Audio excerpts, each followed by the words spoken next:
Doctor Baba Saheb Ambedkar open university.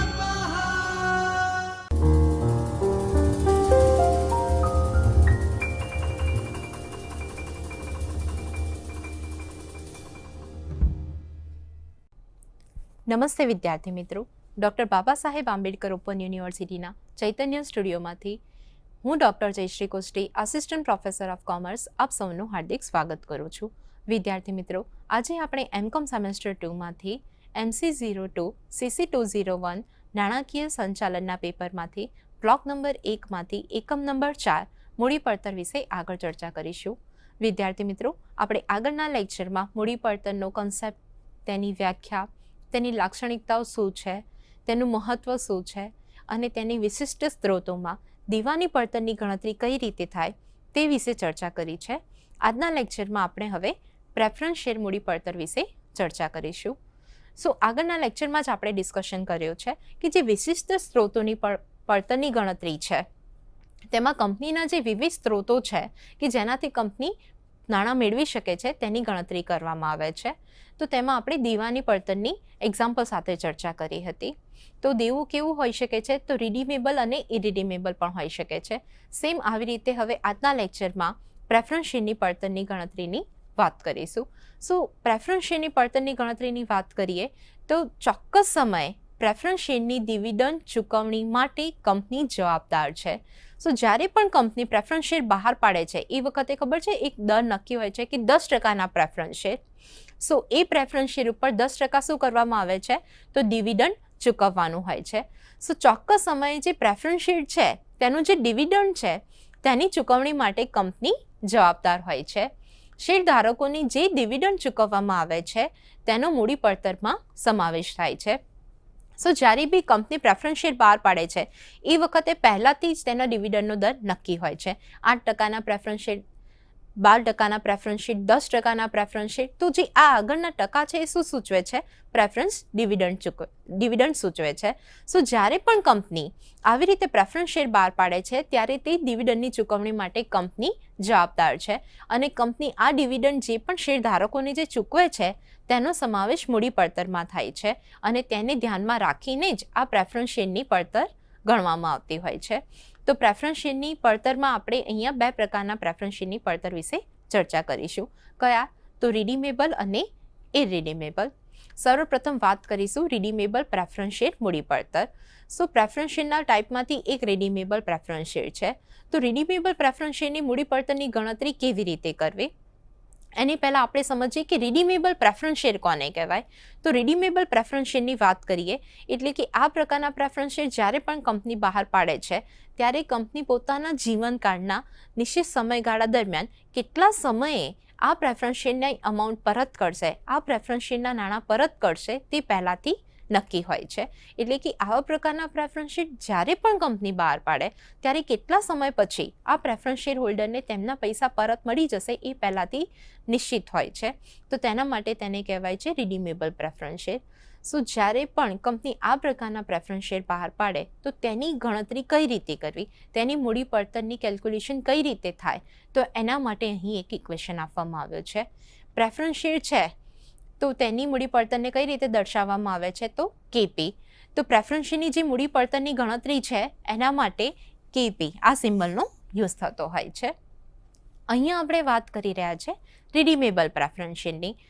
તો preference share ઉપર શું હોય છે? ડિવિડન્ડ હોય છે. જ્યારે ડિબેન્ચર ઉપર શું હતું? વ્યાજ હતું. તો પ્રેફરન્સ શેરની આપણે ગણતરીની વાત કરી રહ્યા છે અને પ્રેફરન્સ શેર ઉપર ડિવિડન્ડ આપવામાં આવે છે એટલે અહીંયા શું લખાશે? Preference dividend. જ્યારે ડિબેન્ચરના કેસમાં અહીંયા શું હતું? આઈ હતું એટલે કે વ્યાજ હતું. તો પ્રેફરન્સ ડિવિડન્ડ પ્લસ 1/n. અહીંયા 1/n એટલે કે કંપની કેટલા સમયગાળા પછી આ પ્રેફરન્સ શેરના નાણાં પરત કરશે એના માટે n એટલે કે ટાઈમ પીરિયડ ઇન્ડિકેટ કરે છે. f - p upon 1/2 f plus p. અહીંયા કેપી શું ઇન્ડિકેટ કરે છે? તો પ્રેફરન્સ શેરની પડતર બતાવે છે.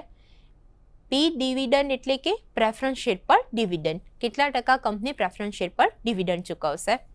પી એટલે કે શું છે? અહીંયા પ્રેફરન્સ શેરની વર્તમાન કિંમત. n = વર્ષોની સંખ્યા. અને એફ ઇઝ ઇક્વલ ટુ પસંદગીના શેર્સનું મૂલ્ય એટલે કે પ્રેફરન્સ શેરનું મૂલ્ય. પ્રેફરન્સ શેરને જ પસંદગીના શેર્સ તરીકે ઓળખવામાં આવે છે. સો કંપનીમાં જ્યારે પણ એક્ઝામ્પલમાં તમને રિડીમેબલ પ્રેફરન્સ શેર વિશે આપ્યું હોય અને તમને કીધું હોય કે હવે તમારે તેની મૂડી પડતરની ગણતરી કરવાની છે, તો એ વખતે આ ઇક્વેશનનો યુઝ થશે. હવે બીજા ટાઈપના પ્રેફરન્સ શેર છે ઇરિડીમેબલ પ્રેફરન્સ શેર મૂડી પડતર. તો ઇરિડીમેબલ પ્રેફરન્સ શેર મૂડી પડતર એટલે કે શું? તો વન્સ અગેન આ પ્રકારના પ્રેફરન્સ શેર જ્યારે પણ બહાર પાડવામાં આવે ત્યારે તેના નાણાં માટેની પુનઃ ચૂકવણી માટેની તેના નાણાં ક્યારે પરત કરવામાં આવશે તેની કોઈ બાહેંધરી આપવામાં આવતી નથી. એટલે તેને શું કહેવામાં આવે છે? ઇરિડીમેબલ પ્રેફરન્સ શેર મૂડી પડતર. જ્યારે રિડીમેબલમાં શું હોય છે કે કંપની જ્યારે પ્રેફરન્સ શેર બહાર પાડે ને ત્યારથી જ તેની બાહેંધરી આપવામાં આવે છે કે કંપની 5 વર્ષે તેના નાણાં પરત કરશે, કંપની 10 વર્ષે તેના નાણાં પરત કરશે. પરંતુ ઇરિડીમેબલ પ્રેફરન્સ શેરના કિસ્સામાં પણ નાણાંની પુનઃ ચૂકવણી માટે અહીંયા કોઈ પણ બાહેંધરી આપવામાં આવતી નથી. તો એ વખતે ઇરિડીમેબલ પ્રેફરન્સ શેરની મૂડી પડતર કઈ રીતે ગણી શકાય? તો અહીંયા પ્રેફરન્સ શેર છે એટલે આ તો સેમ રહેશે, KP preference dividend divide by P. અહીંયા 1/n મૂકવાની જરૂર પડતી નથી. તો ઇરિડીમેબલ પ્રેફરન્સ શેર મૂડી પડતર માટેનું ઇક્વેશન શું છે? KP is equal to preference dividend divide by P. KP is equal to preference શેરની પડતર, P dividend is equal to preference share પર જે ડિવિડન્ડ ચૂકવવા પાત્ર છે તે, P is equal to preference શેરની વર્તમાન કિંમત. રાઇટ નાઉ પ્રેફરન્સ શેરની વર્તમાન કિંમત શું છે તે ઇન્ડિકેટ થાય છે આ P0 તે. એન ઇઝ ઇક્વલ ટુ વર્ષોની સંખ્યા. એન શું બતાવે છે? તો વર્ષોની સંખ્યા બતાવે છે, પરંતુ આ આગળના ઇક્વેશનમાં છે. અને એફ ઇઝ ઇક્વલ ટુ પસંદગીના શેર્સનું મૂલ્ય એટલે કે તેનું હાલનું પેલું દાર્શનિક મૂલ્ય શું છે? પસંદગીના શેર એટલે કે પ્રેફરન્સ શેરનું દાર્શનિક મૂલ્ય એ એફ દ્વારા ડિનોટ થાય છે. આપણે હવે તેનું એક્ઝામ્પલ જોઈએ કે કઈ રીતે પ્રેફરન્સ શેર ઉપર મૂડી પડતરની ગણતરી થતી હોય છે. તો અહીંયા આપણે એક સિમ્પલ એક્ઝામ્પલ જોઈએ કે XYZ લિમિટેડે ₹1000ની મૂળ કિંમતે 10% પ્રેફરન્સ શેર બહાર પાડ્યા છે. પ્રેફરન્સ શેર 3%ના ફ્લોટેશન ખર્ચ પર વેચાય છે. કંપની 10 વર્ષ પછી પ્રેફરન્સ શેર પરત કરશે. પ્રેફરન્સ શેર મૂડી પડતરની ગણતરી કરો. તો અહીંયા શું કીધું છે કે XYZ લિમિટેડ કરીને એક કંપની છે. આ કંપની 1000ની મૂળ કિંમતના 10%ના પ્રેફરન્સ શેર કંપની બહાર પાડી રહી છે. તો અહીંયા પ્રેફરન્સ શેરની મૂળ કિંમત કેટલી થઈ? તો 1000 થઈ. તેના ડિવિડન્ડનો દર કેટલો છે? તો તે છે 10%. પ્રેફરન્સ શેર ઉપર ફ્લોટેશનનો ખર્ચ કેટલો થયો છે? તો 3% ફ્લોટેશન ખર્ચ થયો છે. અને કંપની કેટલા વર્ષ પછી પરત કરી રહી છે? તો 10 વર્ષ પછી પરત કરી રહી છે. તો અહીંયા પહેલાથી કંપની કેટલા વર્ષ પછી પરત કરશે તેનો સમયગાળો આપેલો છે. તેથી આ કેવા પ્રેફરન્સ શેર થયા? તો તે થયા રિડીમેબલ પ્રેફરન્સ શેર. અને આપણને હવે રિડીમેબલ પ્રેફરન્સ શેરને ધ્યાનમાં રાખીને તેની ફોર્મ્યુલા મૂકવાની થશે અને એ પ્રમાણે ગણતરી કરીશું. સો અહીંયા બેઝિકલી આપણે પ્રાઇમરી ઇન્ફોર્મેશન જોઈ લઈએ. ફ્લોટેશન ખર્ચ એટલે કે ગુજરાતીમાં કહેવાશે પ્રાથમિક ખર્ચ. તો તે કેટલું છે? 3% છે. P ઇઝ ઇક્વલ ટુ અત્યારે તમારે આ ઇક્વેશન મૂકવું પડશે એના માટે. હવે આ ઇક્વેશનમાં મૂકવા માટે એફ તમારી જે દાર્શનિક વેલ્યુ છે એ 1000 આપેલી છે, પરંતુ તેની હાલનું વર્તમાન મૂલ્ય શું છે? તો એના માટે આપણને ફ્લોટેશન ખર્ચ શું કરવો પડશે? બાદ કરવો પડશે. તો મૂળ કિંમતમાંથી ફ્લોટેશન ખર્ચ 3%ના દરે બાદ કરવામાં આવશે. તો 1000 માઇનસ 1000 ગુણ્યા 3% એટલે કે 1000 માઇનસ 30 એટલે કે અત્યારે હાલનું એનું મૂલ્ય કેટલું થયું છે?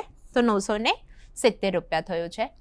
અહીંયા આપણને વર્ષોની સંખ્યા કેટલી આપેલી છે? તો કંપની 10 વર્ષ પછી પરત કરશે એટલે કે વર્ષોની સંખ્યા છે 10.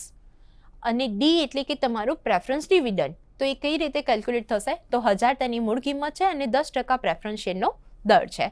એટલે ડી ઇઝ ઇક્વલ ટુ 1000 ગુણ્યા 10%. એટલે ડીની વેલ્યુ આવી છે 100 રૂપિયા. હવે આપણે તેની ઇક્વેશનમાં કિંમત મૂકીશું. KP is equal to preference dividend plus 1/n in bracket F minus P upon 1/2 F plus પી.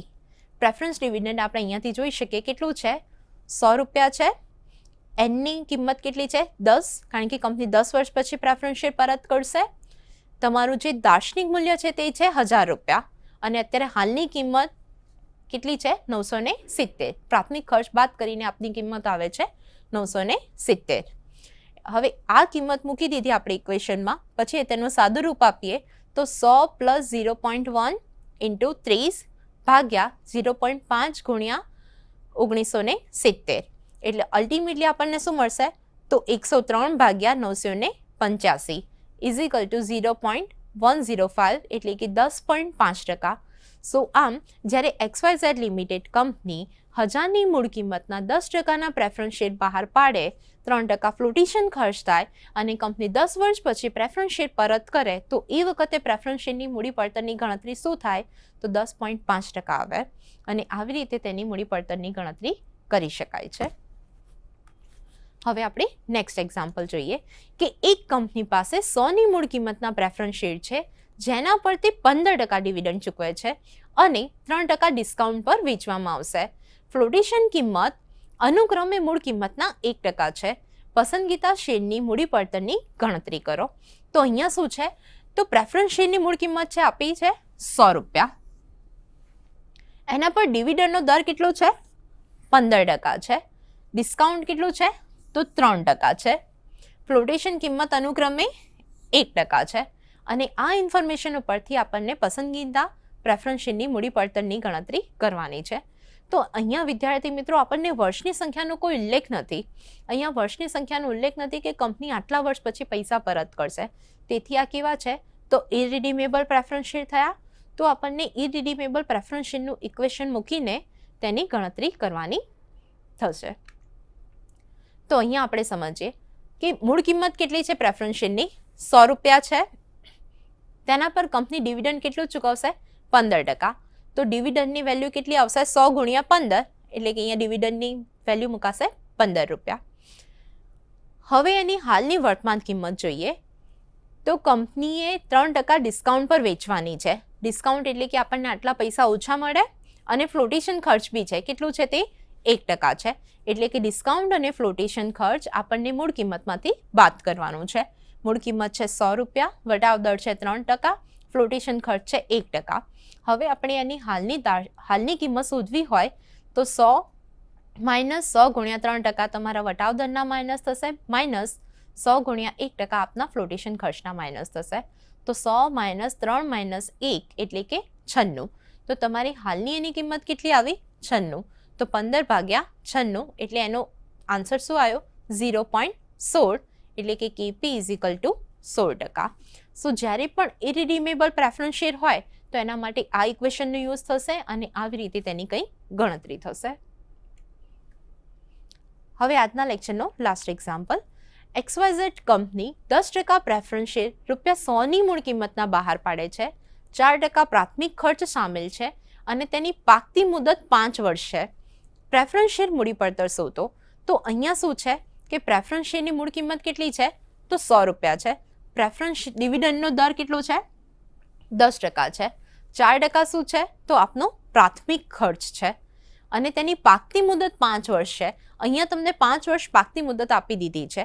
પાકતી મુદત આપી દીધી છે એટલે આ કેવો કેસ થયો? તો રિડીમેબલ પ્રેફરન્સ શેરનો થયો.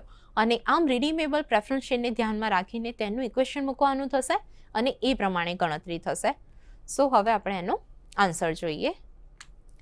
તો અહીંયા મૂળ કિંમત કેટલી છે? 100. ફ્લોટેશન ખર્ચ આપણને આપેલો છે, એટલે કે પ્રાથમિક ખર્ચ આપણને આપેલો છે 4%. તો એની હાલની આપણને કિંમત શોધવી હોય તો 100માંથી આ 4% બાદ થશે. તો 100 માઇનસ 4 એટલે કે 96 રૂપિયા તેની હાલની વેલ્યુ આવી. વર્ષની સંખ્યા કેટલી છે? 10 છે. આટલી ઇન્ફોર્મેશનના આધારે આપણે અહીંયા ઇક્વેશનમાં વેલ્યુ મૂકીશું. સૌથી પહેલાં આ કયા છે?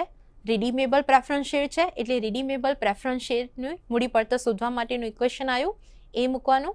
Preference dividend plus 1/n f minus p divide 1/2 f plus p.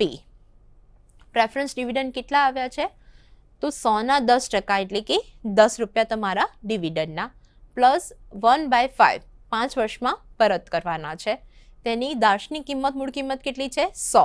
અત્યારે હાલની કિંમત અહીંયા આપણે કેલ્ક્યુલેટ કરી તે છે 96 રૂપિયા, ભાગ્યા 1/2 100 પ્લસ 96. સાદું રૂપ આપીશું તો આપણને શું મળશે? 10.80 ભાગ્યા 98, એટલે કે અલ્ટિમેટલી શું આવ્યું? તો 0.1102, એટલે કે 11.02% તમારી પ્રેફરન્સ શેર મૂડીની પડતર થાય. સો વિદ્યાર્થી મિત્રો, આમ પ્રેફરન્સ શેર બી ડિબેન્ચરની જેમ જ તેની કેલ્ક્યુલેશન થતી હોય છે, પરંતુ અહીંયા તમે ધ્યાનથી જોશો ને તો અહીંયા કરવેરાનો દર ખાલી નથી કન્સિડર કરતા, બાકી ઓલમોસ્ટ તેની ગણતરી સેમ હોય છે. પણ ડિબેન્ચર ઉપર શું હોય છે, વ્યાજનો દર હોય છે, એની જગ્યાએ પ્રેફરન્સ શેરમાં શું હોય છે, પ્રેફરન્સ ડિવિડન્ડ હોય છે. તો દેવાની આપણે પડતર વિશે ચર્ચા કરી, પ્રેફરન્સ શેરની મૂડી પડતર કઈ રીતે કેલ્ક્યુલેટ થાય આપણે તેની ચર્ચા કરી. હવે આપણે આગળના લેક્ચરમાં ઇક્વિટી શેર મૂડી, રાખી મૂકેલ કમાણીની પડતરની ગણતરી કઈ રીતે થશે તેની વિગતે ચર્ચા કરીશું. સો વિદ્યાર્થી મિત્રો, આજના લેક્ચર માટે આપ સૌનો ખૂબ ખૂબ આભાર.